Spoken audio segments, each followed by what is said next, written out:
karena kerjanya polisi hutan itu lebih seneng ngomong sama alam, sama binatang gitu. Jadi lu gak pernah curhat sama orang? Jarang. Sedih sekali. Emang Bang Gio kalau mau ngomentarin orang punya anak, dia udah punya anak. Oke, silakan masuk. Halo, selamat pagi. Dengan siapa? Dengan Gio. Dengan Gio, boleh. Siap minta minta ini. Iya.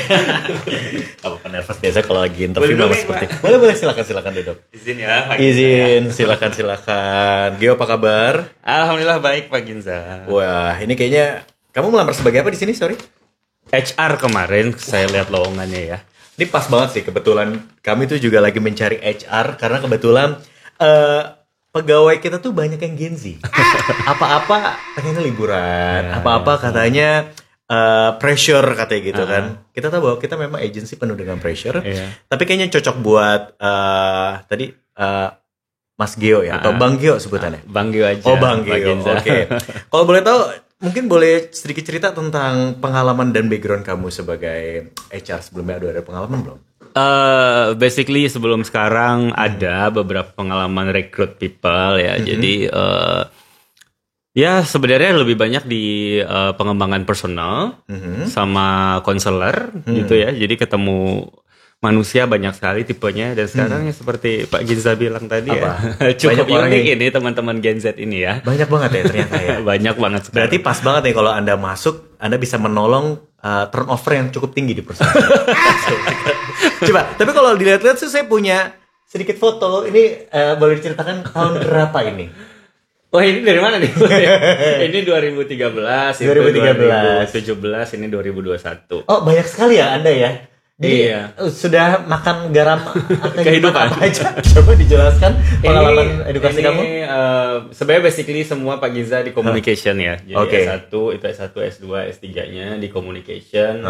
Tapi S1, S2 itu lebih banyak di bidang PR sama persona dan kemudian citra media gitu ya. Oh wow. Dan kalau di S3 lebih banyak ke phenomenology atau psychology communication gitu.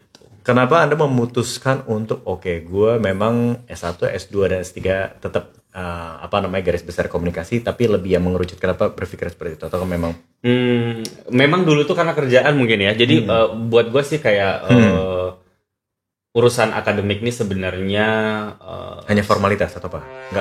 Enggak juga sih formalitas, apa ya? Lebih ke support justru. Lebih ke support. Jadi waktu itu kerjanya waktu S1 kebetulan di media juga. Oh, sempat kerja di media apa? Sempat. Waktu itu di televisi daerah sih. Oh, televisi daerah. Media daerah. Terus sempat di properti juga, PR.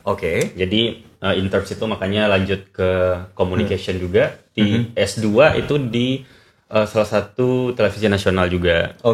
Floor director. Oh, oke.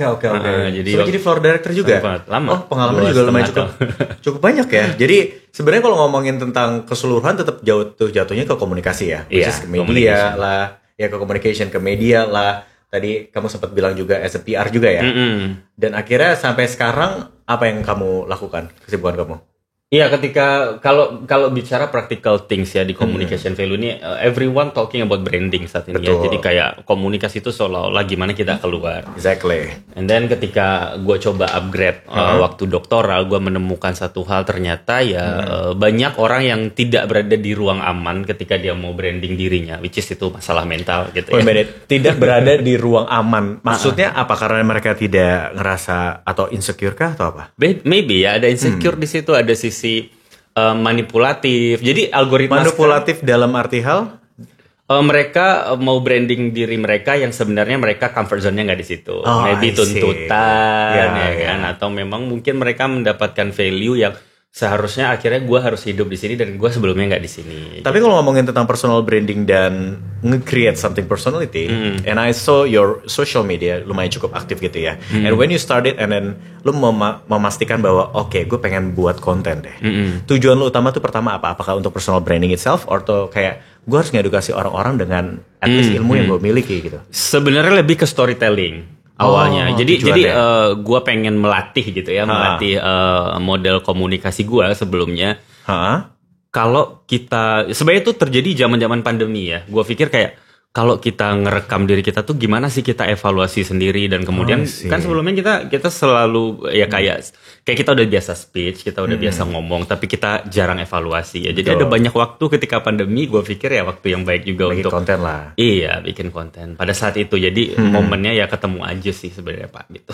Dan lu pernah nggak sadar bahwa konten-konten lu tuh punya impact yang luar biasa sama followers lo? Sebenarnya awalnya enggak sih ya Pak ya. Okay. Maybe lebih banyak orang kok relate ya Bang gitu. Betul. Nah pada saat itu yang kemudian gue pikir kayak kalau memang gue bisa membantu orang dari diksi gitu ya. Yang terakhir gue baru mengenal itu namanya naratif terapi. Naratif terapi. Something like kayak lu ngebuka sebuah quotes setiap harinya dengan hal baik dan ngasih sebuah afirmasi diri, itu sebuah naratif. Ya. Jadi betul Pak. Jadi lebih ke gini. Sometimes bahasa ilmiah itu tidak bisa diterjemahkan dengan baik kalau nggak kita simplify. Betul. Gitu. Jadi ada di situ berlaku metafora, analogi, silogisme agar teman-teman yang mungkin tidak mendapatkan basic pendidikan psikologi gitu ya, ataupun pemaknaan dalam konteks komunikasi, mereka bisa ternyata posisi respon psikologis gue tuh di sini gitu. Dan itu yang gue pelajari itu to deliver itu lebih simplify ke teman-teman gitu sih. Bang Ge, berarti gue mau nanya, sejauh ini konten-konten inspirasi lo tuh datangnya dari mana? Inspirasi berkonten ya kalau isi itu. Sebenarnya gini, so far kalau nanya siapa tuh bokap ya. Bokap gue tuh jadi basically adalah polisi hutan. Orangnya sangat fundamental, sangat filosofis gitu. Jadi bokap gue ini karena kerjanya polisi hutan itu lebih seneng ngomong sama alam, sama binatang gitu daripada sama manusia. Jadi value-value tentang kemanusiaan tuh dari dia tuh udah dari kecil. Jadi dia selalu bilang, gue nggak peduli hidup lo, yang penting lo tahu kalau lo dibuang kemana lo tumbuh di situ. Itu yang selalu gue ingat dari bokap gitu. Gimana kata-kata ulang? Kemanapun lo dibuang di situ lo mesti tumbuh. Itu kalau bokap ya. Nah tapi kalau nanya apa ya, waktu itu gue banyak baca buku yang cukup inspiratif. Itu ada Viktor Frankl ya tentang The Man Searching for a Meaning, soal para tentara pasca trauma perang dunia kedua itu masuk sebuah barak. Jadi di situ ada yang survive, ada yang PTSD, ada yang skizo dan segala macam, dan akhirnya orang menemukan makna hidupnya masing-masing dengan cara masing-masing gitu. Itu dua hal mungkin yang kalau gue bilang inspirasi. Berarti kalau topik atau pertanyaan apa paling sering followers tanyain via DM atau komentar ya contohnya kayak gini ya? Ya, makna hidup, existentialist, terus relationship, terus ini rekan kerja. Ya lebih kepada ini lo inget nggak? Ini dia nggak hancur bang, udah rasanya untung masih ada loh. Maksudnya apa nih? Iya, ini waktu itu dia sebenarnya DM. Jadi cerita dia hampir suicidal gitu ya. Suicidal, terus gue cerita satu hal bahwa sebenarnya gini, ketika lo milih bunuh diri, sometimes itu yang bicara soal keputusan emosional, bukan keputusan rasio. Ketika lo shifting ke rasio, lo pasti akan mikir bahwa kenapa nggak gue tunda? Kan bisa sebenarnya. Kenapa harus sekarang? Nah, yang lo lupakan pada saat itu adalah lo pasti nggak punya ruang aman gitu. Nah, gue cuma pengen lo cerita apa yang lo alamin karena gue nggak mau memberikan penilaian apa-apa. Nah, akhirnya kesini tuh. Jadi gue cuma screenshot ininya aja karena sebelumnya ceritanya cukup personal gitu. Jadi dari hal-hal permasalahan orang-orang which is followers yang nge-DM lo ataupun nge-komen lo, ada nggak dari salah satu followers yang menurut lo kayaknya permasalahannya ini berat banget dan akhirnya lo pecahkan dan akhirnya dia setting? Ada banget. Ada pasien cancer satu, and then juga ada satu yang sebenarnya rata-rata yang punya gangguan kesehatan plus gangguan medis. Ya ada yang autoimun, ada yang cancer. Terus ada yang beberapa ODA juga. Apa yang dia tanyakan kalau? Lebih kepada existentialist disorder, kehilangan makna diri, and then tidak ada lingkungan yang support. Ya kurang lebih itu. Itu mungkin yang paling berat, dan kenapa pada akhirnya gue juga banyak belajar soal holistic mental health care gitu. Lebih kepada penyembuhan secara neuroscience, kognitif behavioral therapy. Karena memang sebenarnya penyembuhan tipe teman-teman yang kena gangguan medis itu pasti mau tidak mau mentalnya juga kena gitu. Dan satu asumsi yang gue ambil, sependek-pendeknya umur kita di titik terakhir kita itu kalau mau memperpanjang, misalnya nih ada dokter yang bilang kayaknya ini orang 1 bulan lagi gitu. Itu potensial masih panjang kalau dia punya relasi emosi yang bagus sama dirinya. Oh, I see. Gitu. Oke. Ya, jadi paling tidak kita bantu di situ. Gitu. Oke. Dan menurut lo ada nggak sih kenapa banyak orang merasa kayak lebih nyaman curhat ke content creator ketimbang ke orang sekitar? Parasosial ya, istilahnya parasosial interaction. Jadi mungkin orang ngerasa kalau ngelihat konten itu mereka bisa post kapan aja. And then nggak ada sentiment judgment kan, cuma mendengarkan. And then kalau cocok buat gue ambil, kalau enggak ya enggak. Kemudian ya orang bisa manipulate dirinya, misalnya bertanya lewat konten itu dengan tidak menampilkan identitasnya. Okay. Jadi mungkin ada ruang aman juga. Jadi gue lihat ada kekuatan yang bagus juga ketika orang aware soal mental health, tapi dia pergunakan sosmed itu dengan baik untuk belajar gitu. Oke. Dari seluruhan banyak komentar, banyak curhatan gitu ya. Gimana lo menyikapi beban sebagai tempat cerita? But sometimes kadang-kadang lo mau cerita. Nah, pertanyaan gue, lo ceritanya ke siapa? Pernah overwhelmed gak? Ataupun apa gitu? Jadi karena sebenarnya basically semua cerita ini karena gue juga diagnosanya ADHD. Jadi gue ADHD itu ketahuannya SMA. Cara otak gue tuh bekerja lebih agresif daripada orang pada umumnya. Okay. Jadi ya kalau misalnya kalau kita lagi buka laptop tuh kayak browser tuh kebuka banyak. Kebuka banyak tab ya. Dan gue sangat terbantu dengan psikolog gue pada saat itu, intinya bicara soal how to release the energy, terutama gym. Oh, that's why you choose the gym things to release the energy. Betul. Karena setelah itu lo udah nggak bersih beberes lagi kan pulang rumah? Enggak itu jarang lah. Oh, udah jarang ya. Tapi maksud gue psikolog itu bilang bahwa karena Bang Gio ini cukup tahu tentang ilmunya, saintifiknya. Jadi kalau cerita ke orang itu jadi ada gap kan. Maksudnya takutnya sebenarnya orang tidak bermaksud menasehati, tapi persepsi di gua tuh menasehati. Okay. Karena enggak begitu. Karena lo tahu gitu. Jadi yang paling mungkin adalah olahraga. Gitu. Jadi lo nggak pernah curhat sama orang? Jarang. Sedih sekali. Sedih kan itu. Padahal tempatnya banyak orang curhat ke lo loh. Iya, tapi ya, after lo release with the paling record, ya maybe orang tua lah, ibu. Orang tua lah ya. Oke. Seperti tadi gue sempat tanyain ke lo juga gitu. Berapa banyak sih number of person yang saat ini kalau apa-apa curhatnya ke lo, atau kalau apa-apa nanya ke lo? Pertanyaan gue adalah hal apa yang paling mereka sering tanyakan ke lo? Tentang apa? Percintaan kah? Kehidupan, karir, atau apa? Ya, basically relationship trauma. Lebih trauma. Banyak itu suami istri. Kalau secara proporsional ya, suami istri, terus turun ke trauma keluarga, and then terakhir baru masalah kerja, dan terakhir eksistensialis diri.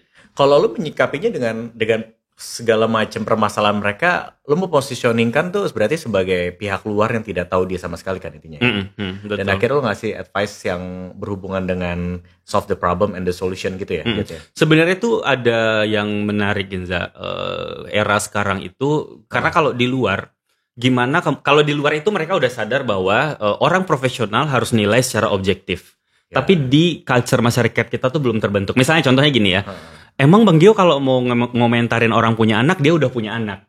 Exactly. Indonesia mindset, ya kan? Kayak, Indonesia. Lo ngomongin anak, lo punya anak. Betul. Nah, tapi kalau di luar profesional bisa bilang, ya nggak apa-apa. Tapi lo mau dapat insight yang benar-benar objektif dari kacamata yang lebih jernih, atau lo sebenarnya nyari familiarity, atau ya validasi yang pengen lo butuhkan. Betul. Nah, ini yang mesti dipelajari juga sama teman-teman nih kan di rumah, bahwa tidak berarti juga orang belum mengalami itu gitu ya. Bukan berarti dia tidak paham tentang itu. Ya, at least sebenarnya lu tahu respon psikologis lu dan kemudian alurnya kemana gitu. Karena ya ada beberapa orang yang belajar soal itu kan dan dia paham. Paling tidak ya buat referensi lo kalau lu tidak mengambil keputusan based on kata-kata si orang yang profesional ini, tapi paling tidak lu punya mapping gitu loh. Ya kan entah kapan lo mau ambil atau tidak, ya lu punya alternatif gitu kan paling penting. So dari semua hal-hal pertanyaan, konten dan segala macam yang ada di sosial media lo, seandainya nih ada beberapa orang di luar sana yang masih ngerasa kayak gue butuh seseorang which is expert untuk ngebantu dia gitu, tapi dia malu dan lain sebagainya. Kalau seandainya dia diri sendiri aja, apa yang dia harus lakukan?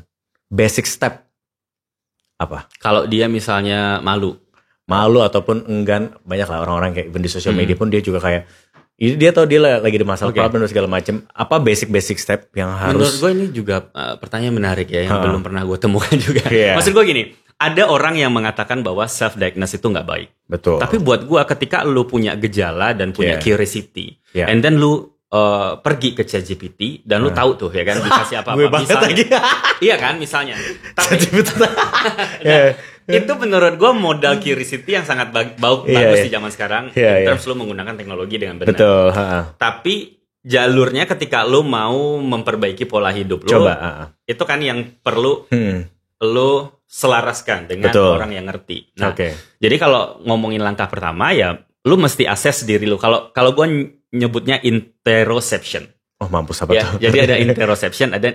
Lu bayangin sebuah rumah ya. Oke, rumah. Rumah tuh diri lo. Jadi Oke. kalau interoception itu lu lagi dengar apa yang ada dalam rumah lu.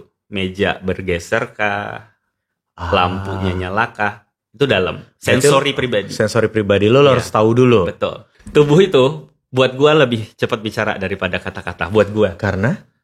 Karena sebenarnya kita tahu ketika kita punya gejala psikologis itu pasti ada yang berpengaruh sama fungsional tubuh kita. Oh gitu. Kalau gua yang belajar mungkin tahu. Contohnya kayak apa? Misalnya ya orang yang tangannya ketika bicara gesturingnya gimana, menunjukkan apa. Oke, gue nanya, kalau orang sering kalau duduk kakinya gerak-gerak itu artinya apa? Respon sebenarnya nyari posisi aman. Gue juga sering sebenarnya. Oh, oke. Iya. Karena comfort orang kan beda-beda ya. Ada orang yang mungkin dalam kondisi ini dia nggak terlalu comfort untuk lihat kamera. Tapi dia bicara lancar aja, it's okay. Ada orang yang kakinya tadi goyang-goyang ya sama. Ada orang yang kalau misalnya public speaking dia tarik nafas dulu boleh. Ada orang yang mau ngambil minum dulu boleh. Iya. Kan posisi itu yang tahu, yang harus tahu. Maksudnya Masing-masing orang. maksud gue ketika lu tahu ada gejala mental di diri lo, baik itu ringan atau berat, dan lu tahu cara yang paling comfort. Oke. To shifting ke autonomic system yang basic lagi, yang default setting itu artinya dalam kondisi yang aman, yang engage gitu. Nah kan ada orang yang tadi di kondisi freeze juga, ada orang yang di kondisi bahkan mau ngelawan aja gitu kan. Oke, jadi tadi yang pertama adalah lo harus tahu dulu as the home tadi apa namanya? Interoception. Yang kedua adalah Neuroception. apalagi itu? Itu bicara soal kalau tadi lu rumah ngelihat yang di dalam, sekarang lu tutup mata terus dengar di luar berisik. Jadi kalau tadi alarm tubuh, kalau sekarang sensori kita dengar yang di luar. Apakah kita sebenarnya di kondisi kita lagi aman memang? Atau mungkin kita di ruangan ini, gue ternyata tidak terlalu aman karena ada satu orang yang gue nggak suka misalnya gitu. Iya. Oke. Nah itu kan kita bisa akses, Oke. ya kan, sebenarnya. Atau mungkin yang memang vibes atau alarm gitu ya dari tubuh kita yang nggak suka dengan kondisi bukan orang tapi vibes di sekeliling. Jadi interoception, neuroception. Oke. Gitu. Nah setelah itu lu baru set boundary kan. Oke. Nah kalau udah set boundary itu mostly lu udah tahu apa yang bisa lu kontrol dan yang nggak bisa lu kontrol. Bang Yo, gue mau nanya, banyak banget pertanyaan dan DM yang pastinya menanyakan tentang how to handle as a people pleaser, which is apa-apa nggak enakan, mau disuruh apa yes man lah istilahnya kayak gitu. Banyak gak sih? Ada pertanyaan juga ya Ada. seputar itu gimana caranya? Ya sebenarnya tadi relate juga ya kalau kita bicara soal attachment orang yang kemudian sebenarnya sudah tergerus gitu harga dirinya tapi tetap untuk menyenangkan orang lain. Jadi gini basically tergerus lagi. Iya nggak sih? Iya benar. Gini Pak Genza ya. Sebenarnya respon otomatik orang itu ada yang default settingnya itu berbeda-beda ya. Kalau mungkin secara psikologis banyak orang lebih mengenal fight or flight gitu ya. Iya. Nah sebenarnya ada freeze, ada fawning gitu. Nah posisi orang people pleaser ini ada di fawning. Jadi kalau fight itu gue mau mempertahankan diri gue, kalau nggak suka sama lu, gue akan ajak lu berantem. Betul. Ya kan? Kalau flight gue akan pergi. Oke. Ya kan? Kayak tadi misalnya lu nggak suka di suatu. Gue mendingan ya. ciao. Nah kalau orang freeze ya mungkin dia akan diam aja, and then ya udah biarin sekeliling mau ngapain. Nah satu lagi tuh ada fawning. Ini tuh yang kemudian trigger orang ke people pleaser. Gimana ya definisinya? Definisinya itu fawning ini menyenangkan orang lain itu adalah bentuk mempertahankan diri. Menyenangkan orang lain adalah bentuk mempertahankan diri bagi mempertahankan diri di lingkungan tersebut. Betul. Jadi sometimes dia ngerasa ketakutan kalau nggak ngelakuin people pleaser itu teman-teman akan ngejauhin dia. Betul. Oh ya? Kalau kita tarik ke belakang. Kayak defense. Ya, karena kalau self defense dia. Bukan self defense, lebih ke core belief. Karena di belakangnya pasti ada trauma rejection biasanya. Oke, benar. Ya kan, jadi karena mungkin di belakangnya kita nggak tahu apakah itu hubungan percintaan, masa kecilnya, kalau kecil kan trauma childhood ya. Terus mungkin di pekerjaan dia terbiasa di reject gitu ya, dan kemudian ini membangun sebuah pengalaman di mana dia harus menyelamatkan dirinya dengan fawning response, yaitu menyenangkan orang sekelilingnya walaupun gue nggak seneng. Karena gue akan bertahan di situ demi gue punya eksistensialis diri gue, dan kemudian demi gue dianggap secara social value. Gitu kan. Nah, tapi ya tadi there is nothing ideal dalam kondisi people respond ya, mau fight, mau flight, mau freeze, mau fawning. Tapi kalau kita bicara, kok kayaknya gue sudah mulai merasa eksistensialis diri gue tuh terlalu banyak nyenengin orang, tapi sebenarnya gue nggak seseneng itu. Nah, berarti kita kan sadar ya, udah mulai tuh ada interoceptionnya tadi kan. Nah, akhirnya kita sadar bahwa ternyata gue selama ini punya pengalaman rejection. Kenapa gue sekarang mungkin tidak mau kehilangan, misalnya kan, atau pengen diterima di lingkungan sosial, karena ya gue harus melakukan itu, menyenangkan orang lain di sekitar kita, bentuk dari fawning respon agar gue bertahan di situ. Apa yang harus dilakukan as a people pleaser itu sendiri? Lebih melihat core belief bahwa sebenarnya kan orang yang people pleaser ini tuh agreeableness-nya tinggi. Ya, apa-apa tuh setuju kan? Betul. Nah, maka itu yang mesti di shifting untuk bagaimana kita bisa menolak, tapi punya diksi yang bagus. Nah, ini udah arahnya yang psychology communication tadi. Kadang banyak orang yang bicara untuk menolak sesuatu, tapi dengan diksi yang nggak tepat memunculkan masalah baru. Nah, jadi orang people pleaser mesti tahu diksinya bagaimana untuk menyampaikan ketidaksetujuan terhadap sesuatu. Menarik sekali perbincangan kita hari ini. Semoga teman-teman juga bisa mendapatkan manfaatnya ya. Mudah-mudahan ya. Mudah-mudahan ya. Pesan-pesan dong terakhir buat teman-teman yang memang saat ini mungkin lagi nonton juga gitu ya. Kira-kira hal apa yang bisa membuat mental mereka menjadi aman lah setidaknya. Apa yang harus dihindari?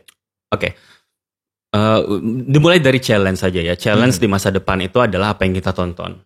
Ya kan, which is apa yang kita create, apa yang kita tonton, kita beralgoritma, kita sekarang menikmati AI, sehingga akan sulit menentukan mana yang asli, mana yang manipulatif ya. And curiosity adalah salah satu skill set yang harus kembali lagi. Agar lu tidak punya plek terima berita informasi secara itu ya. Iya, karena kalau enggak lu kebiasaan punya jalur kognitif yang cepat. Terima aja gitu ya. Akhirnya memunculkan respon psikologis yang cepat. Kalau lu perhatiin misalnya ada orang yang kok reaktif sekali ya membalas di sosmed itu dengan kata-kata kasar misalnya gitu. Itu karena dia nggak berlatih sebenarnya. Ya kan? Karena dia nggak berlatih proses itu. Iya, betul. Kita juga kadang begitu kan. Kalau ada satu case yang anjir beritanya gitu ya. Iya kan? Langsung keluar headline-nya apa? Kesel banget kayak. Iya. Ya, that's why curiosity ditingkatkan lagi teman-teman, itu mungkin yang paling penting. Terima kasih Bang Gio. Thank you Pak Ginza. Thank you tim luar biasa loh Mbak Ginza. Semoga bisa bekerja sama ya. Jadi HR saya jadi mengurangi turnover di perusahaan saya. Iya, Gen Z emang tantangan sih Pak Ginza. Ya sabar-sabar ya. Mudah-mudahan nanti kalau Bapak masuk di perusahaan saya meminimalisir hal-hal yang seperti tadi ada ya. Iya, amin Pak Ginza. Terima kasih banyak. Thank you. Terima kasih.